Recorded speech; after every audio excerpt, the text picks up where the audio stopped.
Hello les voyageurs, aujourd'hui je vous emmène au sud-ouest de l'Europe, et plus exactement en Espagne sur les pistes andalouses, et au Portugal à la découverte de l'Algarve. Un road trip de 6350 km parcouru en 25 jours. Au programme ambiance western, randonnée sur le Caminito del Rey, le sentier le plus dangereux du monde, flamenco et expérience insolite, nous irons nager avec les dauphins. À la fin de cette vidéo, je vous donnerai mon avis sur cette destination et je vous révélerai mes coups de cœur. Alors, prêt pour l'aventure? Générique!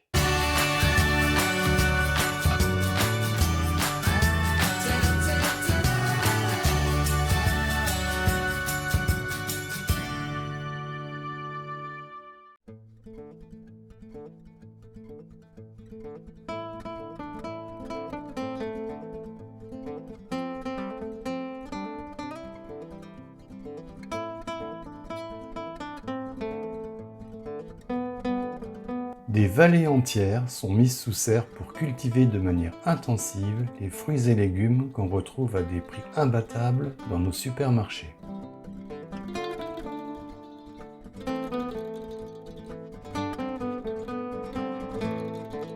Balade dans les canyons du désert de Tabernas. Fort Bravo, lieu de tournage de nombreux westerns spaghetti.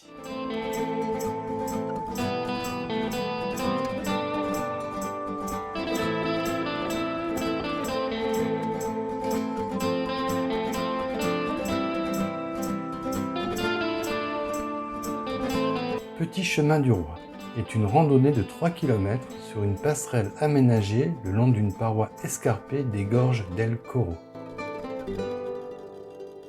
Situé à flanc de falaise, ce chemin a été creusé dans la roche au tout début du XXe siècle pour permettre la construction de 2 barrages hydroélectriques sur la rivière Guadalhorce.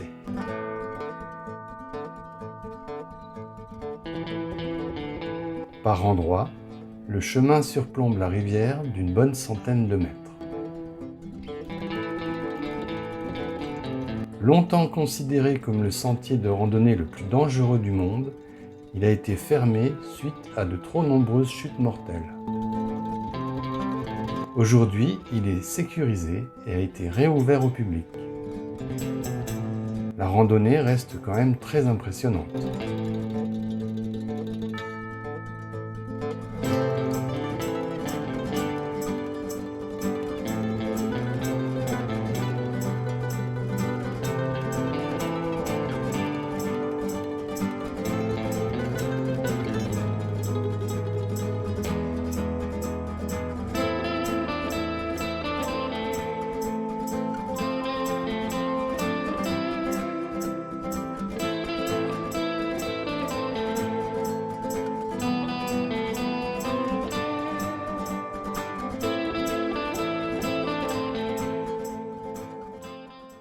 Le flamenco est l'un des traits les plus caractéristiques de l'Andalousie, voire de l'Espagne.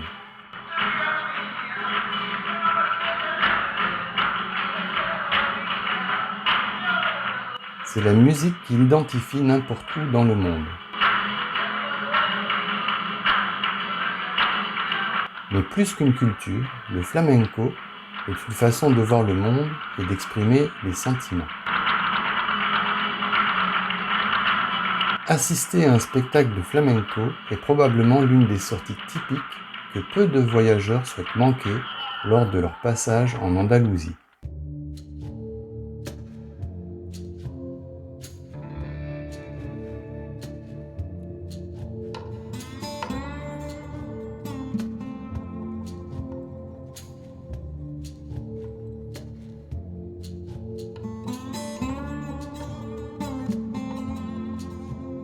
Le parc des loups a été fondé par un couple d'Allemands pour observer et comprendre la dynamique d'une meute de loups, l'un des groupes sociaux animaliers les mieux organisés de la planète.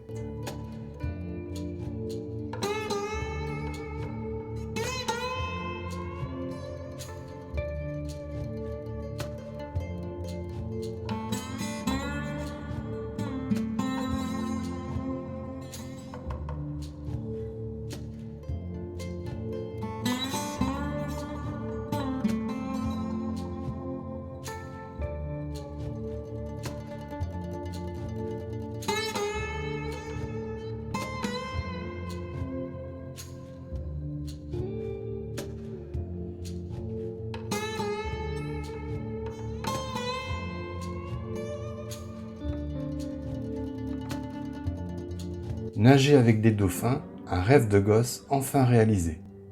C'est possible aux eaux marines de Guilla en Algarve.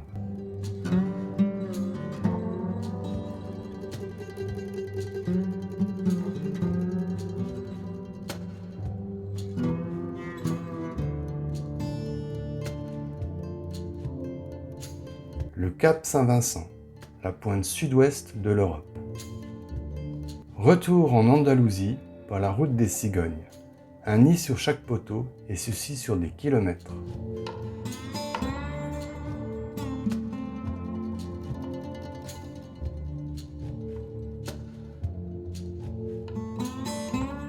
Les villages blancs andalous.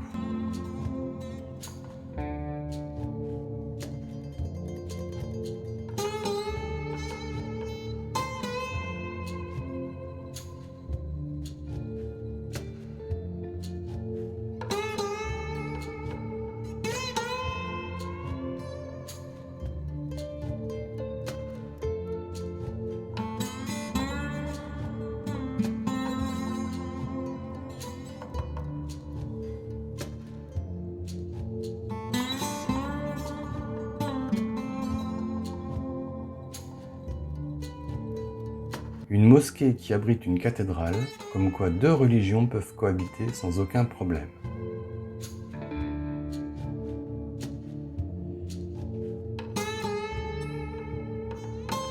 Les moulins de Don Quichotte.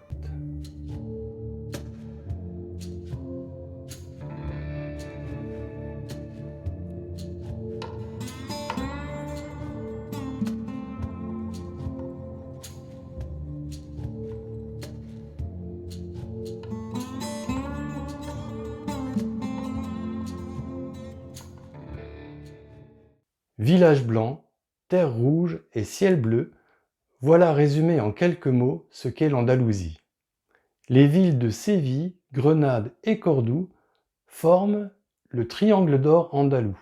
Véritable livre d'histoire à ciel ouvert, elle témoigne du brassage des cultures maures, catholiques, juives et gitanes. Les nombreux espaces naturels, parcs et réserves, dont l'emblématique Sierra Nevada, la qualité et la chaleur de ses eaux, ajoutées à l'omniprésence du soleil, font de l'Andalousie une des destinations les plus recherchées par les voyageurs du monde entier. Ce que j'ai le plus aimé, la randonnée pédestre sur le Caminito del Rey. Le sentier a réouvert ses portes au public fin mars 2015, après avoir été entièrement sécurisé. Le nouveau chemin est construit à environ 1 mètre au-dessus de l'ancien. C'est un peu dommage, car l'impression de vide est coupée. Le parcours est toutefois très intéressant, car il offre de beaux paysages sur le défilé et les montagnes avoisinantes. Le sentier fait en tout 7,7 km. Le temps estimé pour le parcourir est de 3 à 4 heures. Le Caminito del Rey est linéaire. Il vous faudra donc prévoir un moyen pour pouvoir retourner à votre point de départ. À noter qu'il existe un service de navette en autocar et le coût du trajet est environ de 2 € par personne. La randonnée est possible tous les jours, sauf le lundi, mais attention, elle est limitée à 50 personnes par demi-heure, avec un maximum quotidien de 600 personnes. Mieux vaut donc se préinscrire via Internet. Obligation de porter un casque et des chaussures de randonnée.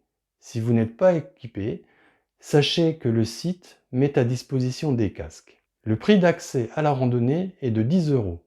Si vous allez à Séville, allez voir un superbe spectacle de flamenco au El Palacio Andaluz. Le spectacle dure 1h30 et c'est le lieu où se produisent les artistes les plus connus de la région. 20 € par personne pour le spectacle, 5 € le verre de sangria. Vous pouvez acheter les tickets dans toutes les boutiques touristiques du centre-ville. Mon coup de cœur reste le fait d'avoir pu nager avec des dauphins en Algarve aux eaux marines de Guilla. Comment dire pour faire simple? Le zoo marine est un parc aquatique mêlé à un parc d'attractions. L'entrée au parc coûte 29 € par personne pour la journée. Mais moi, ce qui m'intéressait, c'était l'option Dolphin Emotion. Pour vivre cette expérience inoubliable de nage avec les dauphins, il vous en coûtera 169 €.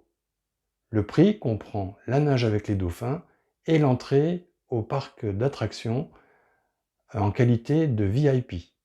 C'est-à-dire que vous n'aurez pas à faire la queue pour aller visiter les différentes attractions. Après un briefing sur les dauphins, leurs habitudes de vie, on me donne quelques conseils sur l'attitude à avoir quand je serai dans l'eau avec les cétacés. Je prends une douche désinfectante et j'enfile une combinaison en néoprène. Je débute la séance assis, les pieds dans l'eau, au bord du bassin. Et là, Alba, une femelle de 7 ans, passe lentement devant moi à la recherche de câlins. Ensuite, je me jette à l'eau pour exécuter avec un maximum de précision les gestes que m'ont appris les soigneurs. Les dauphins s'exécutent, tournent, dansent, plongent, tourbillonnent autour de moi. Je termine la séance autour d'un brunch pour échanger en anglais mes impressions avec les 6 autres participants. La séance aura duré en tout 1h30, dont 45 minutes passées dans l'eau avec les cétacés. C'est vraiment une superbe expérience qui restera gravée à jamais dans ma mémoire. À faire absolument. Mes regrets.